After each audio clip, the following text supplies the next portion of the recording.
share with you in this video that should mean that I and you guys can save some money. Every time I get this thing out of the garage, it feels so good, but there's still a long way to go. How I go about doing big smoky burnouts like this.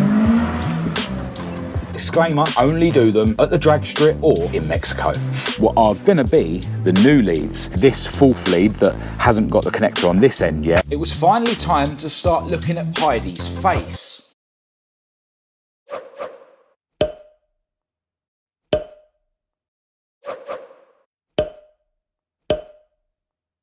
Hello and welcome to this video. I'm Marcus Hayes, and today you join me on another commute as I take this Mk2 Escort that I like to call Esther over to my other garage where I've currently got both of my Mk2 Escorts stored. I'm going to be cracking on some more with my latest project, Heidi, the hearing aid beige model Mk2 Escort, and that is going to involve some more boring bodywork, but I don't want that to be the main subject of this video, even though whenever I do mention that I might just crack on with the boring stuff behind the scenes, I get loads of messages from you guys saying, nope, we want to see the whole process. So I appreciate that you guys do appreciate the regular videos, even if I am cracking on with some more mundane tasks.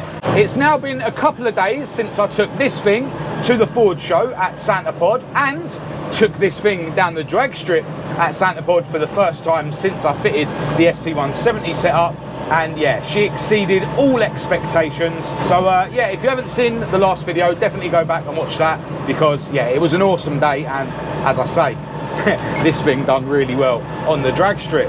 Now, one of the guys that joined me on my club stand at the Ford show was a guy called David, who came down with his partner and his Mk2 Escort RS 1600i.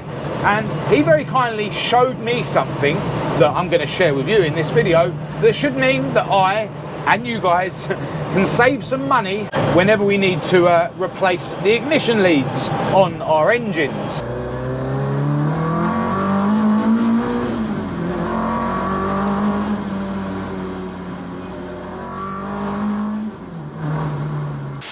All right, we have made it, and I've got Heidi out of her garage, and I've got to say, this project has now got to the stage where every time I get this thing out of the garage, it feels so good to be reminded how far I've come, but there's still a long way to go. Anyway, before we crack on with making some DIY HT leads for this crossflow lump, there is a couple more things I want to mention quickly. And first, I want to send a massive thanks and a shout out to a guy called John, who gave me something at the Ford show the other day. We've got a whole stack of different grinding and cutting discs for the angle grinder.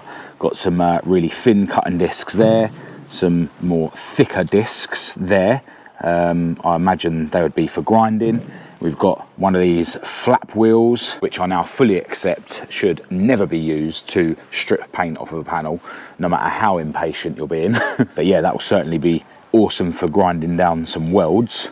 And yeah, over here, another stack of the thicker grinding discs. So yeah, really appreciate you giving me those bits, John. They're gonna come in very handy, and it was awesome to chat to you at the show the other day. Now, another thing I wanna quickly mention is something that someone was asking in the comments of the last video to do with how I go about doing big smoky burnouts like this.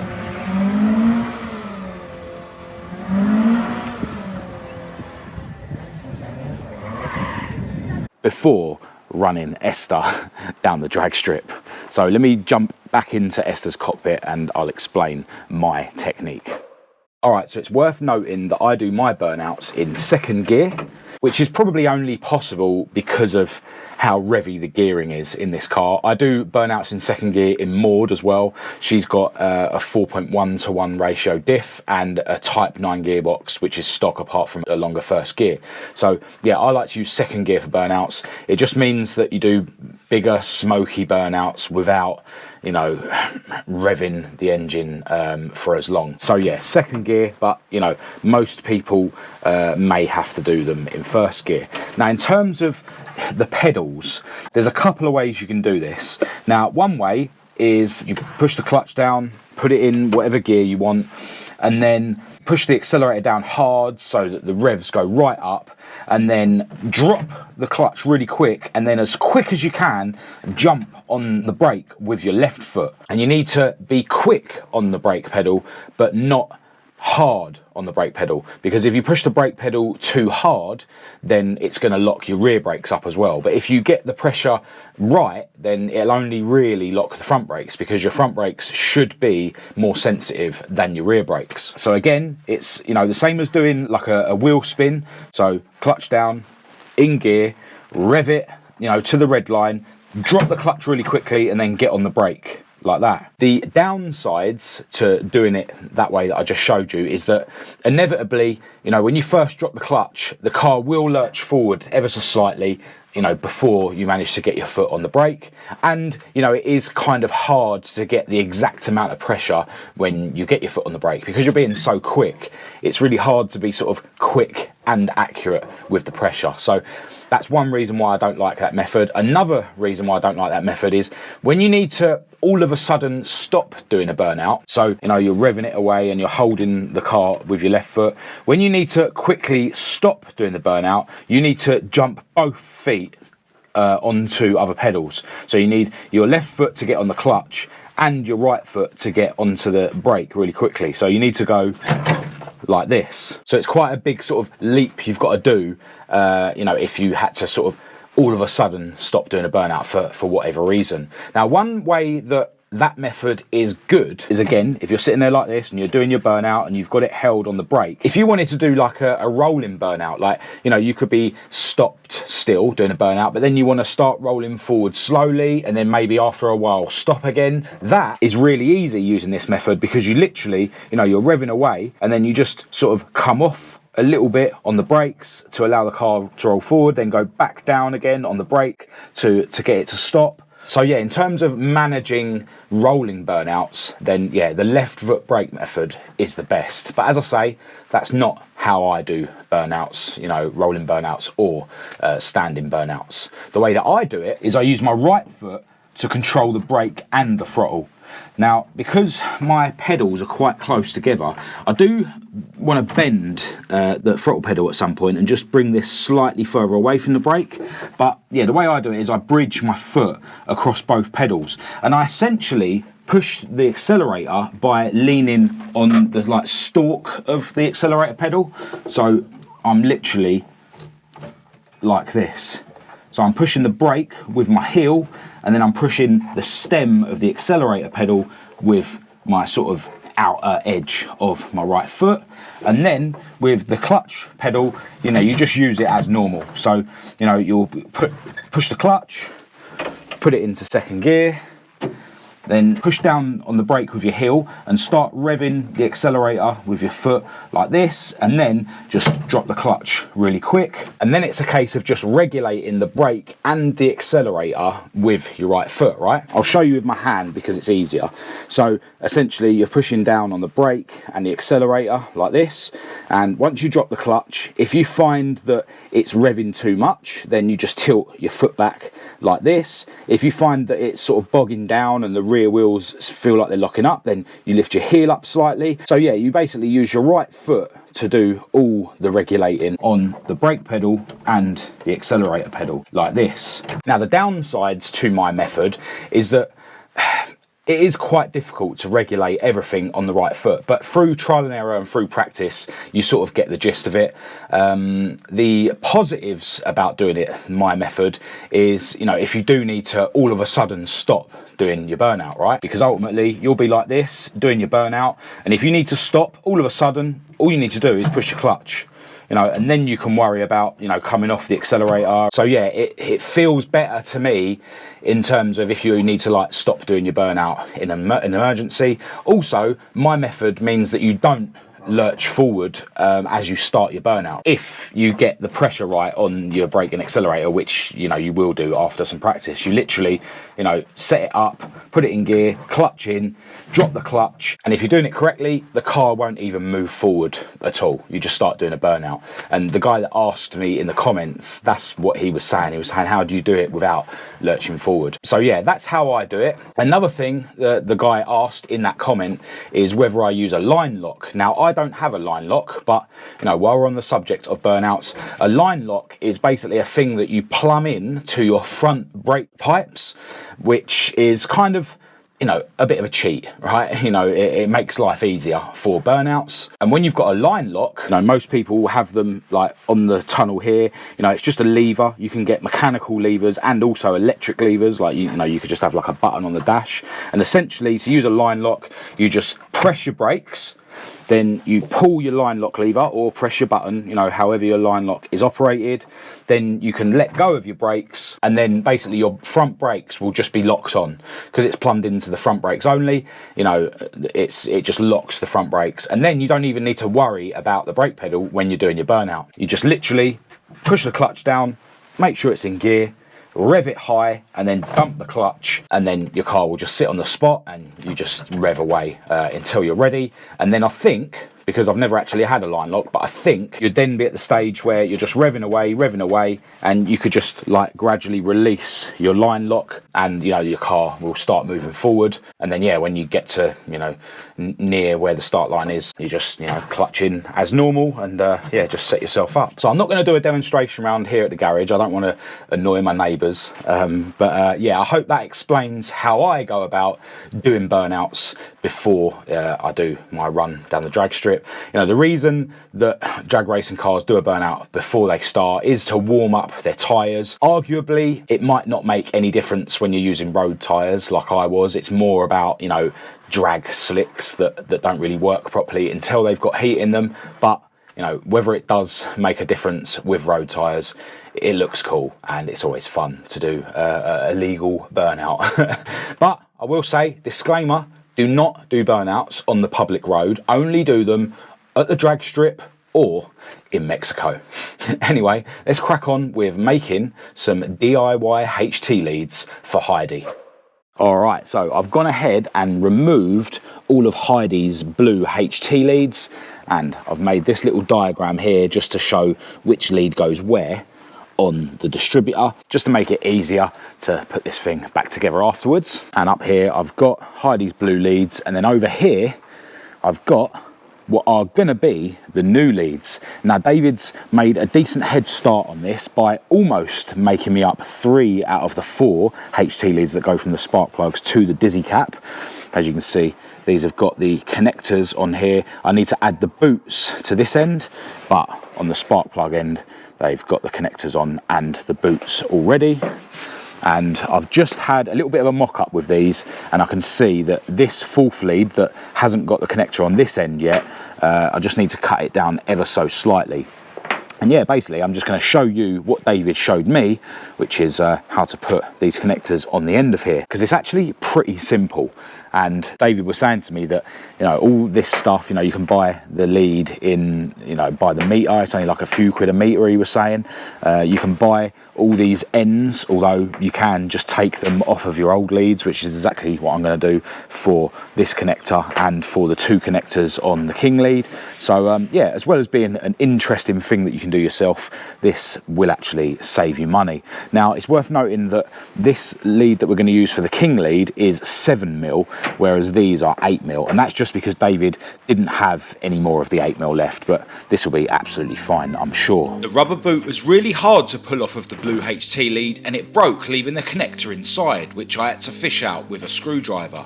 For the other 2, I cut the lead and pulled the connector through the other way. I then found that it was pretty impossible to push the new black leads into the boots, so I decided to open them up a bit with a drill, which then made them slide on nice and easily. With the 3 leads that David started making now complete, I decided to get those fitted.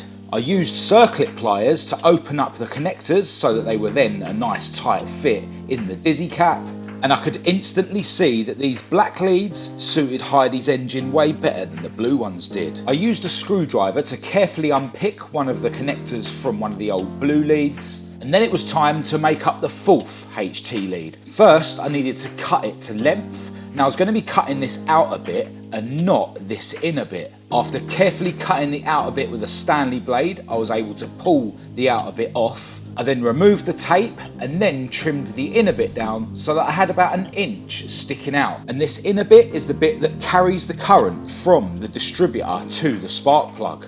Once I'd slid on the rubber boot, it was time to add the connector. I folded the inner bit of the wire back so it sits on the outside of the outer bit. Then it was time to add the connector. But you don't put it this way round, you put it this way round so that it's going to touch the connector and make a really decent connection. Then it's just a case of crimping it on tight with a pair of pliers. I'm sure there's a proper crimping tool for this, but pliers did the job absolutely fine. And once I checked that it was on there tight, I just made sure that I could pull the rubber boot over the bit that I'd just crimped.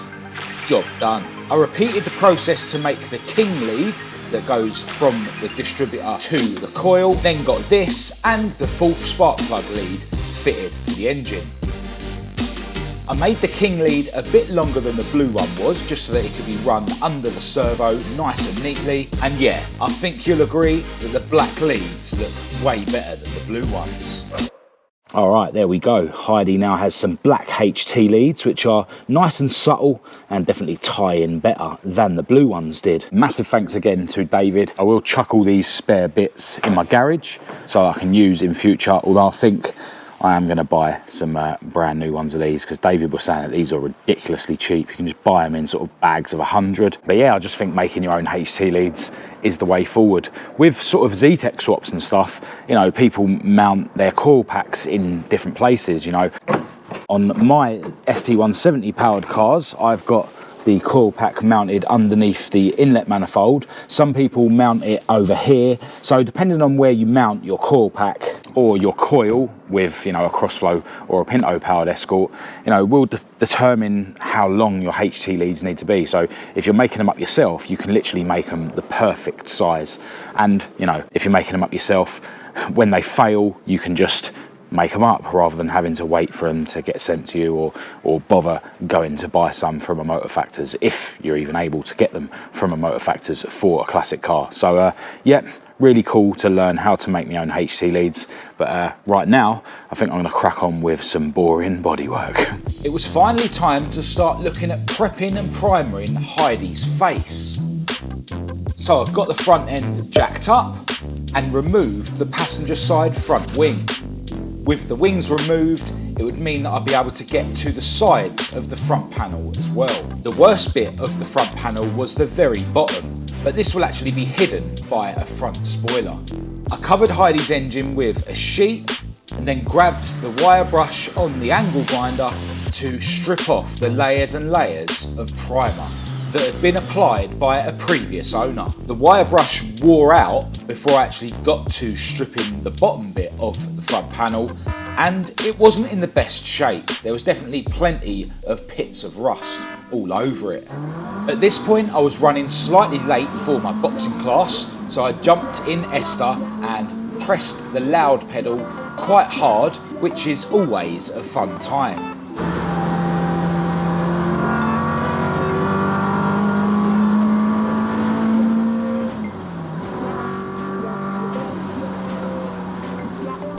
The next day I came round to the garage armed with some new wire brushes, and I got Heidi jacked up even higher and set about stripping the rest of the bottom half of her front panel.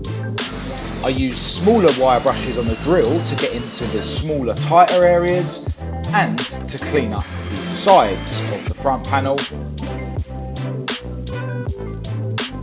And then I put a 40 grit Kent sanding disc on my DA sander and went over all of the bare metal areas. The plan was to go through the grades, getting smoother and smoother, but before I'd finished with the 40 grit, my DA started playing up.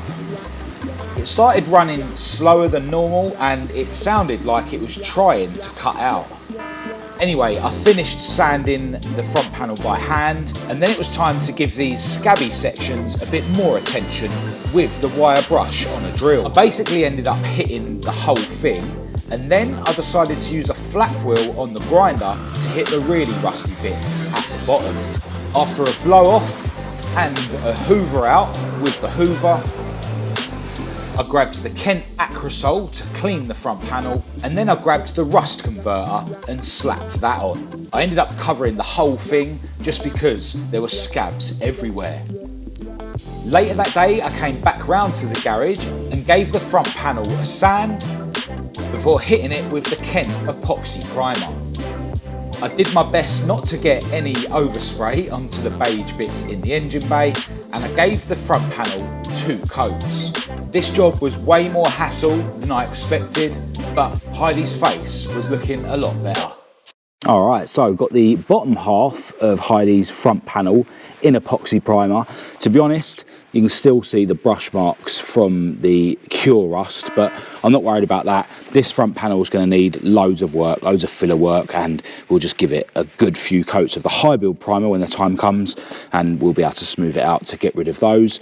I still need to do the top half of the front panel, and I'm sure, like the rest of this car, there's going to be probably some scabs of surface rust behind there, maybe, or we know at least there's going to be layers and layers and layers of old primer to get off, but yeah, I'll save that for another day.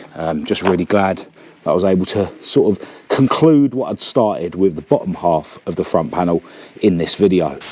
All right, filming on the iPhone, really struggling with GoPro batteries today. We went to a car show earlier, which will either be in the next video or might be the video before this. So yeah, just ran out of GoPro batteries. Sky's looking grey, and I did just feel a couple of drops of rain. So yeah, we need to get this thing back in the garage. But before I do, I've brought the battery back around here today, which is now fully charged. So we'll quickly fire this thing up and see if the new HT leads are working correctly. I haven't got my little bottle down there anymore with the fuel, but in theory there still should be some fuel in the bowl of this carb. I'll just remove this tape that I put on here because obviously we're chucking a load of dust about and I don't want that to go in the engine. And yeah, we'll see if this cross flow is going to fire up and run on all 4. Nope. Right. Earth wire tightened up. Return the key.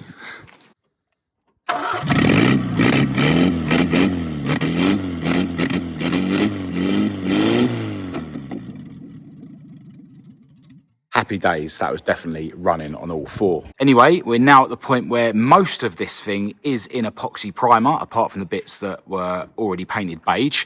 We still need to do the top half of the front panel, of course, and then there's just the bits around here that may need welding, the same the other side. I've left this bit bare metal as well because that's going to need to be cut out as well. But yeah, pretty soon I'm going to be going round the body shell just to do any filler work that I need to, try and bang out any dents that I can before throwing a load of filler in. And yeah, I'll be literally getting this body shell ready to go and get, you know, the proper 2-pack primer put on. Although, if you're a patron, you'll know that we're going to take a few steps back before we get to that part of the project. I'll explain to all the rest of you about that very soon. But let's just say that this project's going to get a bit more exciting than I intended it to.